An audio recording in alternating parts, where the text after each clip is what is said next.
안녕하세요. 그날의 이야기 시작하겠습니다. 저는 윤서진입니다. 올해 43인 저는 지금 이 순간에도 휴대폰을 꺼놓은 채로 좁은 원룸 구석에 웅크리고 앉아 있습니다.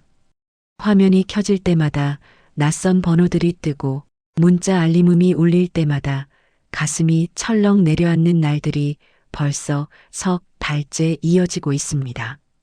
남편 재혁이가 사라진 뒤로 제 삶은 완전히 무너져 내렸고 그가 남기고 간 빚더미는 저를 매일 짓눌러 숨조차 제대로 쉴 수 없게 만들었습니다. 재혁이는 작은 건축자재 회사를 운영했는데 큰 공사를 따내겠다며 은행 대출에 사채까지 끌어다 쓰더니 결국 공사는 무산되고 모든 게 한순간에 날아가 버렸습니다. 그날도 평범한 아침이었습니다. 재혁이는 늘 하던 대로 다녀올게라는 말을 남기고 현관문을 나섰고 저는 고등학생인 딸 하나를 깨워 아침밥을 차려주며 오늘도 힘내라고 머리를 쓰다듬어 주었습니다. 하나는 엄마인 저를 닮아서인지 성격이 참 착하고 조용한 아이인데 요즘 들어 표정이 어두워진 게 눈에 훤히 보여서 제 가슴이 더 아팠습니다. 학교 갈 시간이 다가오자 하나는 엄마 나갔다 올게라며 억지로 밝은 목소리를 내려 애쓰는 모습이 역력했고 저는 그런 딸을 보내며 그래 조심히 다녀와라고 대답했지만 속으로는 눈물이 차올랐습니다. 재혁이가 사라진 건 그날 저녁이었습니다. 회사에서 전화가 왔는데 사장님이 오전에 나가시고 연락이 안 된다는 말에 처음엔 대수롭지 않게 생각했지만 밤이 되도록 전화가 안 되고 다음 날까지 소식이 없자 저는 미칠 것만 같았습니다. 경찰서에 신고를 하고 병원을 돌아다니며 찾아봤지만 재혁이는 마치 세상에서 증발해버린 것처럼 어디에도 없었고 며칠 뒤부터는 은행과 사채업자들에게서 독촉 전화가 빗발치기 시작했습니다. 남편분이 빌려간 돈 언제 갚으실 겁니까? 라는 차가운 목소리가 수화기 너머로 들려올 때마다 저는 무릎이 꺾이는 기분이었고 보증을 섰던 제 명의로도 빚이 고스란히 넘어와 있다는 사실을 알게 되었을 때는 정말 눈앞이 캄캄했습니다. 집은 이미 경매로 넘어갔고 저와 하나는 짐을 싸서 월세 30만 원짜리 반지하 원룸으로 이사를 했습니다. 살림살이를 줄이고 또 줄여도 생활비는 빠듯했고 하나의 학비와 급식비마저 밀리기 시작하자 저는 밤낮으로 일자리를 찾아다녔지만 43세 경력 단절 여성을 반겨주는 곳은 많지 않았습니다. 편의점 야간 알바를 하고 새벽에는 전단지를 돌리고 낮에는 식당에서 설거지를 하며 하루하루를 버텼지만 그렇게 벌어들이는 돈으로는 이자조차 감당하기 어려웠습니다. 독촉 전화는 점점 더 거칠어졌고 어느 날은 집 앞까지 찾아온 사채업자가 문을 두드리며 돈 내놔라고 소리를 질러대는 바람에 하나가 겁에 질려 떨던 모습을 보고 저는 정말 이대로는 안 되겠다는 생각이 들었습니다. 그러던 어느 날 저녁 오랜만에 연락이 온 옛 직장 동료 미영이에게서 전화가 왔습니다. 서진아, 요즘 어떻게 지내라는 반가운 목소리에 저는 억지로 응, 잘 지내라고 대답했지만 미영이는 제 목소리만 듣고도 뭔가 이상하다는 걸 눈치챘는지 솔직히 말해봐. 무슨 일 있어라며 다그쳤고 저는 결국 모든 상황을 털어놓고 말았습니다. 한참을 듣고 있던 미영이는 내가 좋은 정보 하나 들었는데라며 조심스럽게 말을 꺼냈습니다. 남해에 있는 작은 섬에 미술관이 하나 있대. 거기서 관리자를 구한다는 얘기를 들었어. 숙식이 제공된다고 하더라고. 급여도 괜찮다던데 한번 알아볼래라는 말에 저는 처음엔 반신반의했지만 지푸라기라도 잡는 심정으로 연락처 좀 줄 수 있어라고 부탁했습니다. 그날 밤 저는 미영이가 보내준 연락처로 문자를 보냈고 다음 날 아침 일찍 낯선 번호로 전화가 걸려왔습니다. 안녕하세요. 푸른섬 미술관입니다라는 차분하고 정중한 남자 목소리가 들려왔고 그는 이번 주 토요일에 섬으로 오셔서 면접을 보실 수 있으시겠습니까? 라고 물었습니다. 저는 너무 급하게 네, 갈 수 있습니다. 라고 대답했고 전화를 끊고 나서야 가슴이 두근거리기 시작했습니다. 이게 정말 마지막 기회일지도 모른다는 생각이 들었고 동시에 혹시 이상한 곳은 아닐까 하는 불안감도 엄습했지만 지금의 저에게는 선택의 여지가 없었습니다. 토요일 아침 일찍 저는 하나에게 엄마 면접 보러 갔다 올게. 저녁에는 꼭 돌아올 테니까. 집에서 잘 있어라고 말하고 집을 나섰습니다. 하나는 엄마 조심히 다녀와 꼭 합격하길 바랄게라며 저를 안아주었고 그 따뜻한 품에서 저는 이 아이를 위해서라도 이번에는 꼭 성공해야 한다고 다짐했습니다. 버스를 3번이나 갈아타고 항구에 도착했을 때는 이미 해가 중천에 떠 있었고 작은 여객선을 타고 바다를 건너는 동안 저는 창밖으로 펼쳐진 푸른 수평선을 바라보며 새로운 시작이 될 수 있을까라는 기대와 두려움이 뒤섞인 감정을 느꼈습니다. 작은 여객선이 섬에 도착했을 때 저는 그 광경을 보고 한동안 말을 잃었습니다. 항구에서 내려 좁은 해안길을 따라 10분쯤 걸어가자 눈앞에 믿을 수 없는 풍경이 펼쳐졌는데 바다 위에 떠 있는 듯한 거대한 유리 건물이 햇빛을 받아 반짝이고 있었습니다. 건물 전체가 투명한 유리로 이루어져 있어서 마치 바다와 하늘이 그 안으로 그대로 들어온 것처럼 보였고 건물을 떠받치고 있는 하얀 기둥들은 바닷물 위에 우아하게 서 있어서 마치 물 위를 걷는 신비로운 궁전 같았습니다. 이런 곳이 정말 존재할 수 있구나라는 생각이 들면서 동시에 내가 과연 이런 곳에서 일할 수 있을까 하는 불안감이 밀려왔습니다. 미술관 입구로 들어서자 시원한 에어컨 바람과 함께 은은한 클래식 음악이 흘러나왔고 대리석 바닥은 너무 깨끗해서 제 낡은 운동화가 밟히는 게 미안할 정도였습니다. 안녕하세요. 윤서진 씨 맞으시죠라는 목소리에 고개를 들자 키가 훤칠하고 단정한 정장 차림의 남자가 저를 향해 걸어오고 있었습니다. 그는 40대 후반쯤 되어 보였고 짙은 눈썹 아래 깊은 눈빛이 인상적이었으며 무엇보다 그의 차분하면서도 따뜻한 미소가 제 긴장을 조금 누그러뜨려 주었습니다. 네, 저 윤서진입니다라고 대답하는 제 목소리는 떨리고 있었고 그는 이 미술관의 관장 민도연입니다. 먼 길 오시느라 고생 많으셨어요 라며 악수를 청했습니다. 도연 씨는 저를 미술관 안으로 안내하면서 이곳저곳을 보여주었는데 복도를 지날 때마다 벽에 걸린 그림들이 제 눈길을 사로잡았고 특히 바다를 그린 풍경화들은 창밖의 실제 바다와 어우러져 경계가 모호할 정도로 아름다웠습니다. 이 미술관은 제 아버지께서 평생 모은 작품들을 전시하기 위해 지으신 곳입니다라고 도연 씨가 설명했고 저는 정말 대단하십니다라고 감탄사를 연발했습니다. 그는 저를 2층 전시실로 데려가 여기서는 바다가 한눈에 보이는데 날씨 좋은 날이면 멀리 본토까지 보인답니다라며 창밖을 가리켰고 저는 그 광활한 바다를 바라보며 잠시 제가 처한 현실을 잊을 수 있었습니다. 한참을 돌아본 뒤 도연 씨는 면접 전에 점심부터 드시죠. 배고프실 텐데요 라며 저를 작은 휴게실로 안내했습니다. 사실 저는 아침부터 긴장한 탓에 아무것도 먹지 못했고 배에서 꼬르륵 소리가 날까봐 걱정이 되어 가방에 넣어온 도시락을 꺼내려던 참이었습니다.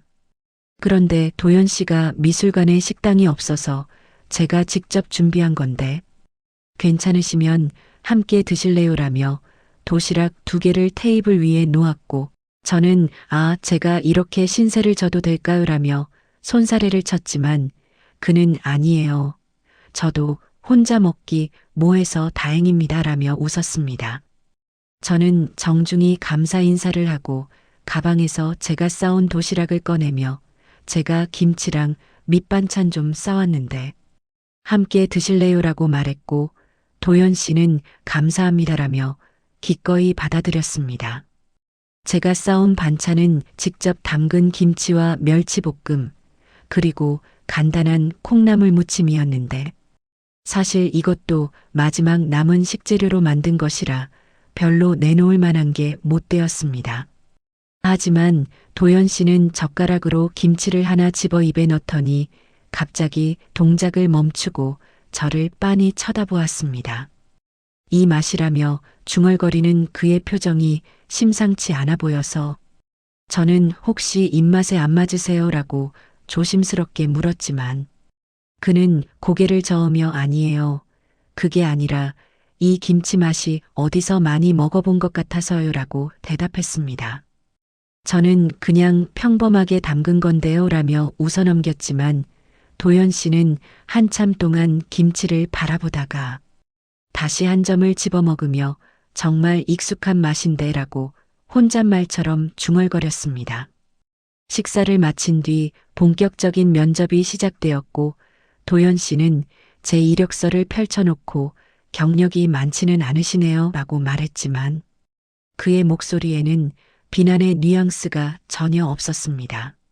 저는 결혼 전에 잠깐 갤러리에서 일한 경험이 있고 그 후로는 집에서 살림만 했습니다 라고 솔직하게 대답했고 그는 고개를 끄덕이며 미술관 관리 업무는 생각보다 단순합니다. 전시실 청소와 작품 관리 그리고 가끔 오시는 관람객 응대 정도인데 혼자 하시기 어렵지 않을 거예요 라고 설명했습니다. 저는 최선을 다하겠습니다 라고 대답했지만 속으로는 제발 이 일자리를 얻을 수 있게 해주세요 라고 간절히 기도하고 있었습니다. 그런데 면접은 예상과 다른 방향으로 흘러갔습니다. 도연 씨는 제 업무 능력보다는 제 개인적인 이야기에 더 관심을 보이는 것 같았고 가족은 어떻게 되세요? 라는 질문에 저는 딸이 하나 있습니다라고 짧게 대답했습니다. 그가 남편분은요? 라고 묻자 저는 잠시 머뭇거리다가 지금은 연락이 안 되는 상황입니다라고 말했고 도연 씨는 더 이상 묻지 않고 힘드시겠어요? 라며 위로의 말을 건넸습니다. 그리고 나서 그는 조금 이상한 질문을 했는데 혹시 부모님은 살아계세요? 라는 물음에 저는 어머니는 제가 어릴 때 돌아가셨고 아버지는 오래전에 연락이 끊겼습니다 라고 대답했습니다. 도연 씨의 눈빛이 순간 흔들리는 게 보였고 그는 형제는 있으세요? 라고 다시 물었습니다. 그 질문을 듣는 순간 제 가슴 한구석이 찌릿하게 아파왔는데 오랫동안 잊고 살았던 어린 시절의 기억이 파도처럼 밀려왔기 때문입니다. 오빠가 한 명 있었는데 라고 말을 시작하자 목이 메어서 더 이상 말을 이을 수 없었고 도연 씨는 괜찮으시면 천천히 말씀하세요 라며 물 한 잔을 건네주었습니다. 저는 물을 한 모금 마시고 부모님이 이혼하시면서 오빠는 아버지를 따라갔고 저는 어머니와 살게 되었어요. 그 후로는 한 번도 만나지 못했습니다 라고 설명했고 도연 씨는 아무 말 없이 제 이야기를 들어주었습니다. 면접이 끝날 무렵 도연 씨는 내일부터 출근하실 수 있으세요? 라고 물었고 저는 깜짝 놀라 정말이요. 제가 합격한 건가요? 라고 되물었습니다. 그는 네, 당신이 딱 제가 찾던 분인 것 같습니다 라며 미소를 지었고 저는 너무 기뻐서 감사합니다. 정말 감사합니다라며 연신 허리를 숙여 인사했습니다.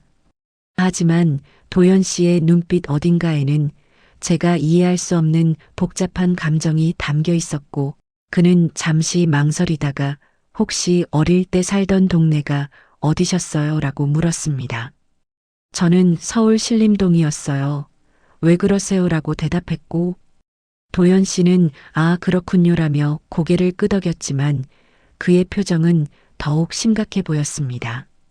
면접을 마치고 숙소로 안내받았을 때 저는 또 한 번 놀라지 않을 수 없었습니다.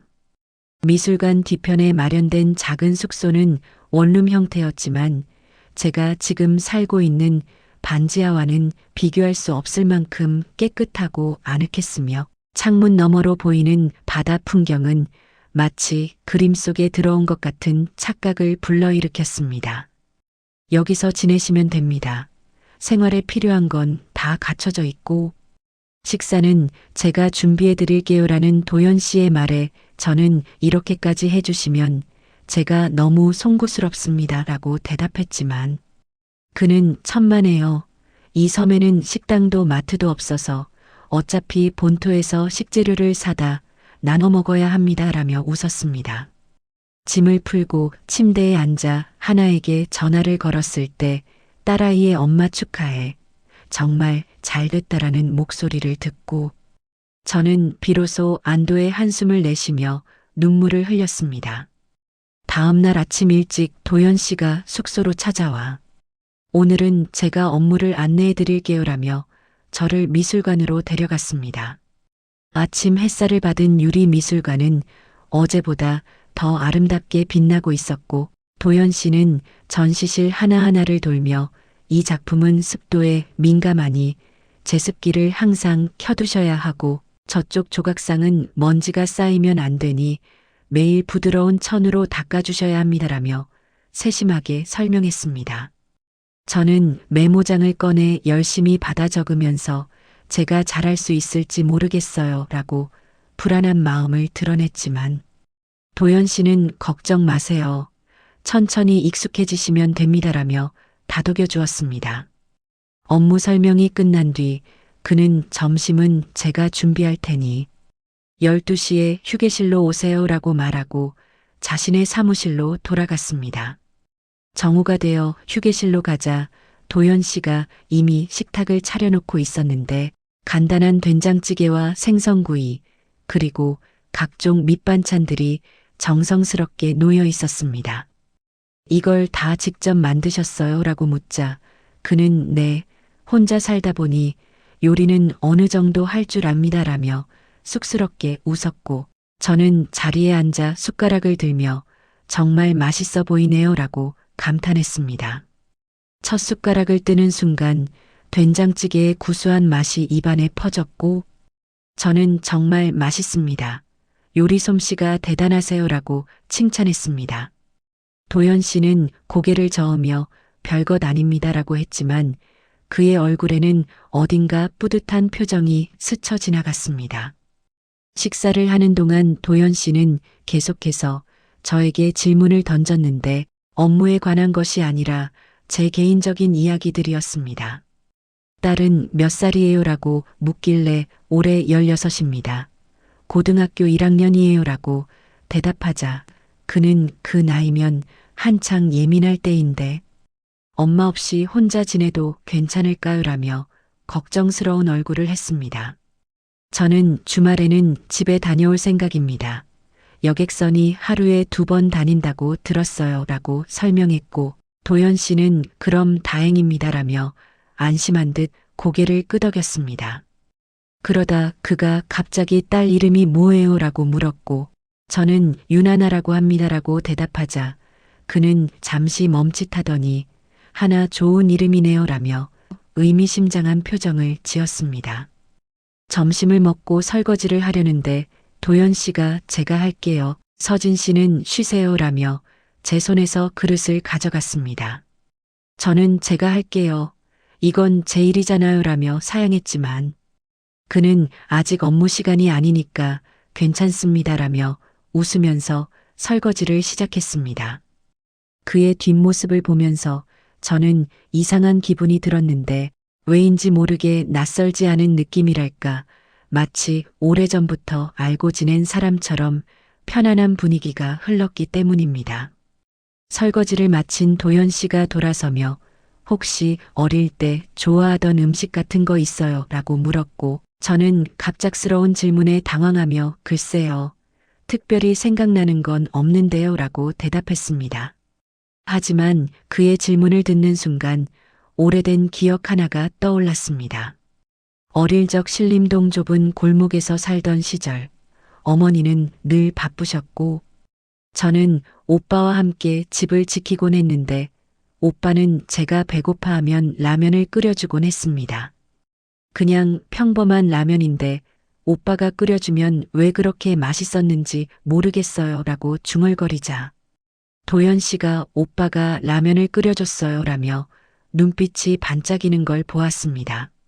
저는 네, 계란도 넣고 파도 썰어서 넣어주곤 했는데 지금 생각해보면 별거 아니었지만 그때는 세상에서 제일 맛있는 음식이었죠 라고 말하며 웃었지만 가슴 한구석이 시큰해지는 걸 느꼈습니다. 도연 씨는 한참 동안 아무 말 없이 저를 바라보다가 오빠를 많이 그리워하시나 봐요라고 조심스럽게 말했습니다. 저는 고개를 끄덕이며 어릴 때는 오빠가 세상에서 제일 든든했어요. 부모님이 자주 싸우셔서 무서울 때면 오빠가 저를 안아주며 괜찮다고 말해줬거든요 라고 말하다가 목이 메었습니다. 그는 헤어진 후로 한 번도 못 만나셨어요 라고 물었고 저는 네, 이혼 후에 오빠는 아버지를 따라 어디론가 떠났고 저는 어머니와 남았는데 어머니가 재혼하시면서 제 성까지 바뀌었어요 하고 설명했습니다. 도연 씨가 원래 성이 뭐였어요 라고 묻자 저는 잠시 망설이다가 민 씨였어요. 민서진이었죠 라고 대답했습니다. 그 말을 듣는 순간 도연 씨의 얼굴이 하얗게 질리는 게 보였고 그는 손에 들고 있던 컵을 바닥에 떨어뜨릴 뻔했습니다. 괜찮으세요라며 제가 다가가자 그는 아니에요. 괜찮습니다라며 고개를 저었지만 그의 손은 미세하게 떨리고 있었습니다. 저는 무슨 일인지 몰라 제가 이상한 말을 했나요라고 물었지만 도연 씨는 아니에요. 그냥 갑자기 어지러워서요라며 자리에 앉았습니다. 잠시 후 그는 진정을 되찾고 오빠 이름은 뭐였어요? 라고 물었고 저는 민서준이요. 저보다 4살 위였어요. 라고 대답하자 도연 씨는 눈을 감고 깊은 숨을 들이마셨습니다. 그날 오후 업무를 하는 내내 도연 씨의 모습이 이상했습니다.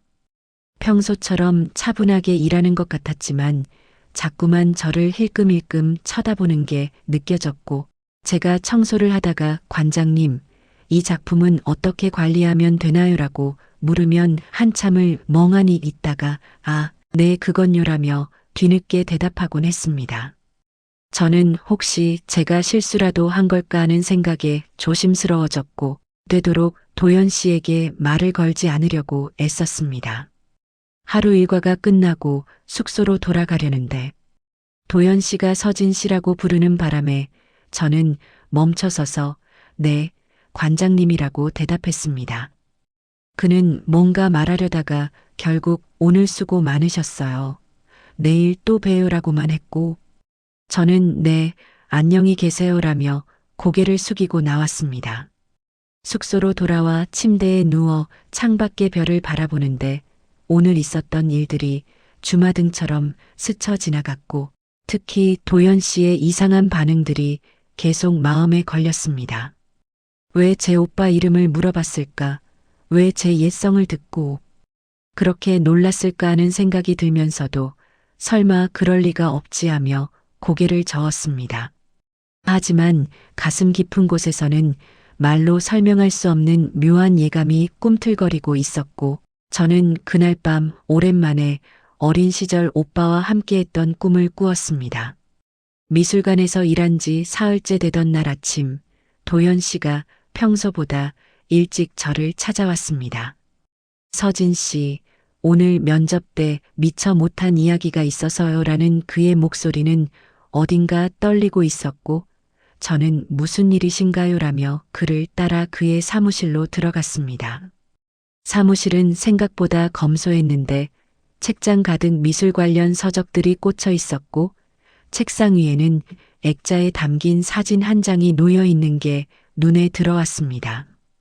도연 씨는 저를 소파에 앉히고 커피 한 잔 드릴게요라며 잠시 자리를 비웠다가 따뜻한 커피 2잔을 들고 돌아왔는데 그의 손이 미세하게 떨리고 있어서 컵을 받아들 때 저도 덩달아 긴장이 되었습니다. 도연 씨는 커피를 한 모금 마시고 나서 한참을 망설이다가 서진 씨, 제가 지난 며칠 동안 계속 고민했어요라며 말을 꺼냈습니다. 저는 무슨 고민이신데요? 라고 물었지만 속으로는 혹시 저를 해고하려는 건 아닐까 하는 불안감이 밀려왔고 무의식 중에 손을 꽉 쥐고 있었습니다. 그는 책상 서랍을 열더니 낡은 봉투 하나를 꺼내 들고 한참을 들여다보다가 이걸 보여드려야 할지 말아야 할지 몰라서 밤새 잠을 못 잤습니다. 라며 봉투를 테이블 위에 조심스럽게 내려놓았습니다. 저는 그 봉투를 보며 그게 뭔데요? 라고 물었고 도연 씨는 깊은 숨을 들이마신 후 서진 씨가 어제 말씀하신 오빠 민서준에 대해 혹시 기억나는 게 더 있으세요? 라고 되물었습니다. 그의 질문에 저는 어리둥절해하며 글쎄요. 워낙 오래전 일이라 기억이 흐릿한데요. 라고 대답했지만 사실 오빠에 대한 기억은 제 마음 깊은 곳에 또렷하게 남아 있었습니다. 오빠는 저보다 4살 많았고 키가 컸어요. 그리고 눈썹이 짙어서 좀 무서워 보이기도 했지만 저한테는 항상 웃어주곤 했죠라고 말하자 도연 씨의 눈빛이 흔들리는 게 보였습니다. 그는 다른 특징은 없었나요? 라고 다시 물었고 저는 잠시 생각하다가 오빠 왼쪽 팔꿈치에 화상 자국이 있었어요 라고 대답했습니다. 도연 씨가 화상 자국이요라며 놀란 표정을 짓자 저는 네, 제가 5살 때 주전자를 쏟아서 오빠가 저를 감싸다가 다쳤거든요. 그때 일이 아직도 생생해요라고 설명했습니다. 그 말을 들은 도연 씨는 천천히 셔츠 소매를 걷어 올렸고 그의 왼쪽 팔꿈치에는 손바닥만 한 크기의 희끗한 흉터가 드러났습니다. 저는 그 흉터를 보는 순간 심장이 멎는 것 같았고 그게 설마라며 말을 잇지 못했습니다. 도연 씨는 떨리는 목소리로 저도 이 흉터가 어떻게 생긴 건지 기억해요. 동생이 주전자를 건드려서 뜨거운 물이 쏟아질 때 제가 동생을 안아서 막았죠라고 말했습니다. 저는 온몸에 소름이 돋으며 그럴 리가 없어요. 도연 씨는 민도연이잖아요 라고 말했지만 그는 고개를 저으며 제 원래 이름은 민서준이었어요. 아버지를 따라 떠난 후에 아버지가 재혼하시면서 새어머니 성을 따라 민도연으로 이름을 바꿨습니다. 라고 고백했습니다. 저는 그 말을 믿을 수가 없어서 그럼 왜 진작 말씀하지 않으셨어요? 라며 목소리를 높였고 도연 씨는 확신할 수 없었어요. 그냥 느낌만으로 당신이 제 동생이라고 말하기에는 너무 오랜 시간이 흘렀고 혹시 제가 착각하는 건 아닐까 싶어서 확인하고 싶었습니다라며 괴로워하는 표정을 지었습니다. 그는 테이블 위에 봉투를 열어 낡은 사진 한 장을 꺼냈는데 사진 속에는 좁은 골목 앞에서 어린 남자아이와 여자아이가 손을 꼭 잡고 서 있는 모습이 담겨 있었습니다. 남자아이는 8살쯤 되어 보였고 여자아이는 4, 5살 정도였는데 여자아이는 분홍색 원피스를 입고 있었고 남자아이는 흰 티셔츠에 반바지 차림이었습니다. 도연 씨가 이 사진 기억나요? 라고 물었고 저는 사진을 받아들고 한참을 들여다보았습니다. 사진은 너무 오래되어 색이 발해 있었지만 그 골목의 모습이 낯설지 않았고 특히 여자아이가 입고 있는 분홍색 원피스를 보는 순간 기억이 되살아났습니다.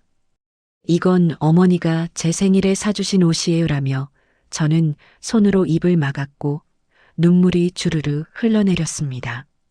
도연 씨도 눈시울이 붉어지며 맞아요. 그날 엄마가 서진이 생일이라고 새 옷을 사주셨고 저한테 동생 손잡고 사진 찍으라고 하셨어요 라며 떨리는 목소리로 말했습니다. 저는 사진 속 남자아이의 얼굴을 자세히 들여다보니 지금의 도연 씨와 닮은 구석이 분명히 있었고 오빠 정말 오빠예요 라며 엉엉 울기 시작했습니다. 도연 씨는 소파에서 일어나 제 앞에 무릎을 꿇고 앉으며 서진아, 미안해라고 말했습니다. 그는 내가 면접 왔을 때부터 느낌이 이상했어. 특히 내가 싸온 김치를 먹는 순간 엄마가 담가주시던 김치 맛이 똑같아서 소름이 돋았거들라며 손으로 얼굴을 가렸습니다. 저도 오빠를 찾고 싶었어요. 하지만 어디서부터 어떻게 찾아야 할지 몰랐고 살기가 너무 바빠서라고 말하다가 더 이상 말을 잇지 못하고 흐느꼈습니다. 도연 씨는 저를 꼭 껴안으며 이제 괜찮아. 우리 다시 만났잖아 라고 말했고 저는 그의 품에 안겨 한참을 울었습니다. 40년 가까이 쌓여온 그리움과 외로움이 한꺼번에 터져 나오는 것 같았고 도연 씨도 제 등을 토닥이며 함께 눈물을 흘렸습니다. 한참 후에야 진정이 된 저는 오빠는 그동안 어떻게 지냈어요? 라고 물었고 도연 씨는 아버지를 따라 부산으로 갔다가 아버지가 재혼하시면서 새어머니랑 함께 살게 됐어. 새어머니가 나쁜 분은 아니었지만 역시 친어머니는 아니었지라며 쓸쓸하게 웃었습니다. 그는 고등학교 졸업하고 바로 서울로 올라와서 미술을 공부했어. 아버지가 돌아가시고 유산으로 받은 돈으로 이 미술관을 지었고라고 설명했습니다. 저는 그럼 나를 찾으려고 했어요? 라고 묻자 그는 고개를 끄덕이며 물론이지 수소문을 많이 했는데 엄마가 재혼하시면서 너희 성이 바뀌었다는 걸 나중에 알았고 그때부터는 찾기가 정말 어려웠어라고 대답했습니다. 도연 씨는 그런데 내가 내 앞에 이렇게 나타날 줄은 정말 꿈에도 몰랐어라며 제 손을 꼭 잡았습니다. 저도 믿기지 않아요. 그런데 처음 봤을 때부터 왜 그렇게 낯설지 않았는지 이제 알겠어요. 라고 말하며 웃음과 눈물을 동시에 흘렸습니다. 그는 이제 내 걱정은 하지 마 하나 학비도 내가 다 책임질게라고 말했지만 저는 아니에요. 제가 벌어서 해결할게요라며 고개를 저었습니다. 하지만 도연 씨는 서진아, 우리 이제 남매잖아. 오빠가 조카 학비 되는 거 당연한 거 아니야라며 단호하게 말했고 저는 그의 따뜻한 마음에 또다시 눈물이 흘렀습니다. 그날 저녁 도연 씨는 특별히 저녁 식사를 준비하며 오늘은 내가 좋아하던 음식을 만들어 줄게라고 했습니다. 그는 라면을 끓이면서 계란도 넣고 파도 썰어 넣으며 이거 기억나지? 내가 맨날 이렇게 끓여줬잖아 라며 웃었고 저는 오빠가 끓여준 라면이 제일 맛있었어요 라고 대답하며 코끝이 찡해졌습니다. 오랜만에 먹어보는 오빠표 라면은 추억의 그 맛 그대로였고 저는 한 입 먹는 순간 어린 시절로 돌아간 것 같은 기분이 들어서 눈물을 훔쳐야 했습니다.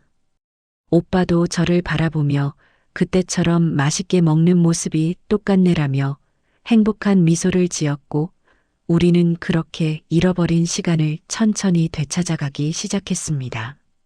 오빠를 다시 만난 후 일주일이 흘렀고 저는 아직도 이 모든 게 꿈만 같아서 아침에 눈을 뜰 때마다 혹시 꿈은 아닐까 하는 생각에 가슴을 쓸어내리곤 했습니다. 도연 오빠는 제가 관장님이라고 부를 때마다 이제 그만 오빠라고 불러라며 웃었고 저는 여전히 어색해하면서도 조금씩 오빠라는 호칭에 익숙해져 갔습니다. 주말이 되자 오빠는 하나 얼굴 좀 보고 와. 애가 엄마 보고 싶어 할 거야 라며 여객선 시간을 일부러 확인해 주었고 저는 일주일에 한 번은 집에 다녀올게요 라고 말하며 도시로 향하는 배에 올랐습니다. 집에 도착했을 때 하나는 현관문을 열자마자 엄마라며 제 품에 안겼고 저는 딸아이를 꼭 껴안으며 엄마 없는 동안 잘 지냈어 라고 물었습니다. 하나는 응, 잘 지냈어. 그런데 엄마 표정이 많이 밝아진 것 같아라며 제 얼굴을 들여다보았고 저는 그래. 엄마한테 좋은 일이 생겼거들라고 대답하며 미소를 지었습니다. 저는 소파에 앉아 하나에게 그동안 있었던 일들을 차근차근 설명했는데 처음에는 미술관에서 일하게 됐어라는 말부터 시작해서 그런데 그 미술관 관장님이 알고 보니 엄마 오빠야라고 말하자 하나는 눈이 휘둥그레져서 진짜요. 그럼 내 외삼촌이 계셨던 거예요라며 놀라워했습니다. 하나는 외삼촌은 어떤 분이세요라며 궁금해하는 표정을 지었고 저는 착하고 따뜻한 사람이야. 너도 곧 만나게 될 거야 라고 대답하며 딸아이의 머리를 쓰다듬었습니다. 그날 저녁 도연 오빠에게서 전화가 왔는데 서진아, 하나랑 잘 있어. 그리고 이번 주말에는 하나도 같이 섬에 데려와라는 말에 저는 정말요. 괜찮겠어요 라고 되물었지만 오빠는 당연하지. 조카 얼굴 빨리 보고 싶어라며 웃음을 터뜨렸습니다. 전화를 끊고 하나에게 다음 주에 외삼촌 만나러 같이 갈래라고 묻자 하나는 정말요. 좋아요라며 환하게 웃었고 그 모습을 보니 제 마음도 따뜻해졌습니다. 일주일 후 하나와 함께 섬으로 가는 배에 올랐을 때 딸아이는 창밖으로 펼쳐진 바다를 보며 와, 바다가 정말 예쁘다라며 감탄했고 저는 더 놀라운 건 이제부터야라고 말하며 미소를 지었습니다. 섬에 도착해서 미술관으로 향하는 길을 걷는 동안 하나는 엄마 여기 공기가 진짜 좋아요라며 신나하는 모습이었고 유리 미술관이 눈에 들어오자 헐 저게 미술관이에요라며 입을 다물지 못했습니다. 미술관 입구에서 도연 오빠가 우리를 기다리고 있었는데 그는 하나를 보자마자 내가 하나구나. 엄마 닮아서 정말 예쁘게 생겼네라며 반갑게 인사했고 하나는 외삼촌 처음 뵙겠습니다라며 정중하게 허리를 숙였습니다. 오빠는 하나의 손을 잡고 미술관 안으로 안내하며 여기 작품들 마음껏 구경해도 돼. 그리고 배고프면 언제든지 말해라며 자상하게 대해주었고 하나는 전시실을 돌아보며 우와 이 그림 진짜 멋있어요라며 눈을 반짝였습니다. 오빠는 하나야 미술 좋아하니라고 물었고 하나는 네 학교에서 미술 시간이 제일 좋아요라고 대답하자 오빠는 그럼 나중에 강황 때 여기서 그림 그려도 돼. 외삼촌이 재료도 다 준비해 줄게라며 흐뭇한 표정을 지었습니다. 저는 그런 오빠의 모습을 보며 가슴이 뭉클해졌고 하나가 이렇게 따뜻한 가족을 만나게 된 것에 감사한 마음이 들었습니다. 점심 식사를 준비하면서 오빠는 하나야. 외삼촌이 엄마 어릴 때 자주 해줬던 요리인데 내가 먹어볼래라며 라면을 끓이기 시작했고 하나는 외삼촌도 요리를 하세요라며 신기해하는 표정이었습니다. 오빠가 끓여준 라면을 먹으며 하나는 진짜 맛있어요. 엄마도 이런 맛 느끼셨던 거예요 라고 말했고 저는 그래. 엄마한테는 세상에서 제일 맛있는 음식이었어 라고 대답하며 옛 추억에 잠겼습니다. 식사를 마치고 오빠는 조심스럽게 서진아, 나 할 말이 있어라며 저를 사무실로 불렀고 저는 무슨 일이에요라며 그를 따라갔습니다.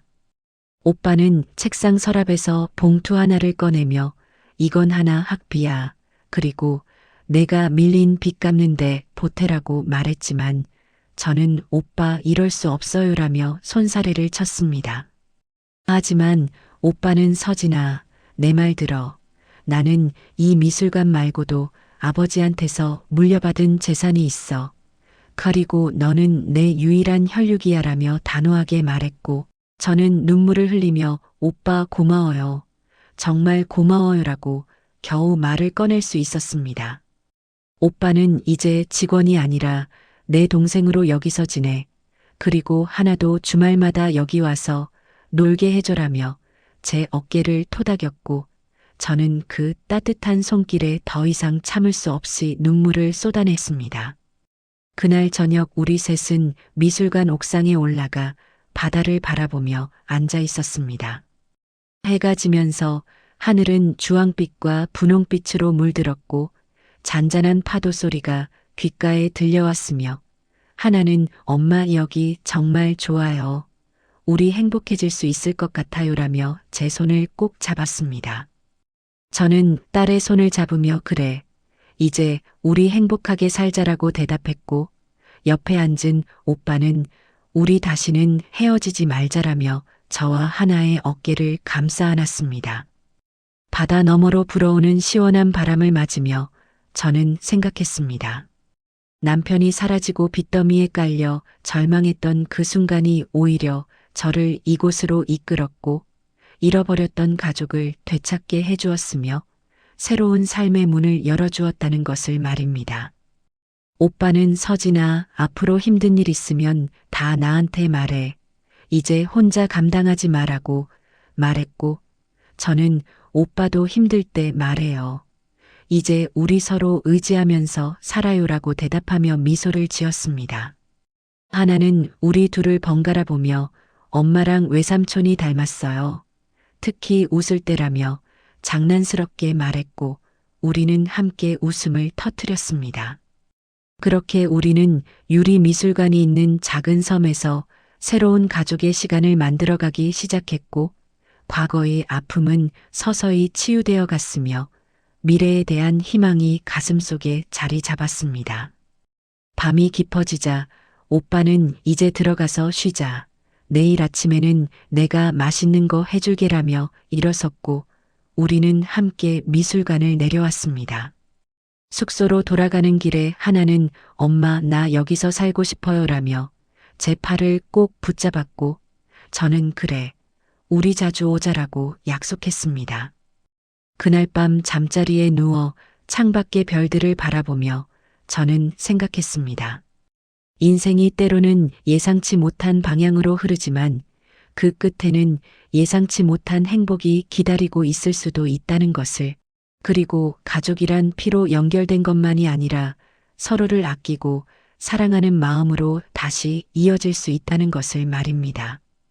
다음 날 아침 일찍 일어나 창밖을 내다보니 오빠가 벌써 미술관 앞 정원에서 꽃을 가꾸고 있었고 저는 밖으로 나가 오빠 벌써 일어났어요 라고 말을 건넸습니다. 오빠는 응, 오늘 너희 위해서 특별한 거 준비하려고라며 웃었고 제가 뭔데요 라고 묻자 기다려봐, 나중에 알게 될 거야 라며 비밀스럽게 말했습니다.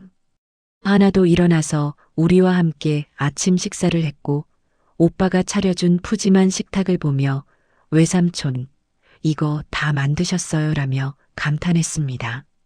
식사 후 오빠는 우리를 섬 곳곳으로 안내하며 여기가 내가 제일 좋아하는 장소야. 저 바위 위에 앉아서 생각 정리할 때가 많아라며 자신의 이야기를 들려주었고 저는 오빠가 혼자 이곳에서 얼마나 외로웠을까 하는 생각에 마음이 아팠습니다. 43의 나이에 모든 것을 잃었다고 생각했지만 사실은 가장 소중한 것을 되찾았고 딸 하나와 함께 새로운 삶을 시작하게 되었으며 오빠라는 든든한 울타리를 다시 만나게 되었습니다. 이제 저는 이 섬에서 매일 아침 바다를 바라보며 감사하는 마음으로 하루를 시작하고 유리 미술관을 가꾸며 평온한 일상을 살아가며 주말마다 찾아오는 하나와 함께 행복한 시간을 만들어 갑니다. 그리고 잃어버린 시간은 되돌릴 수 없지만 앞으로 만들어갈 시간은 우리 손에 달려 있다는 것을, 진짜 가족이란 함께 있을 때 비로소 완성된다는 것을 깨달으며 매일을 살아가고 있습니다. 오늘도 그날에 와주셔서 감사합니다.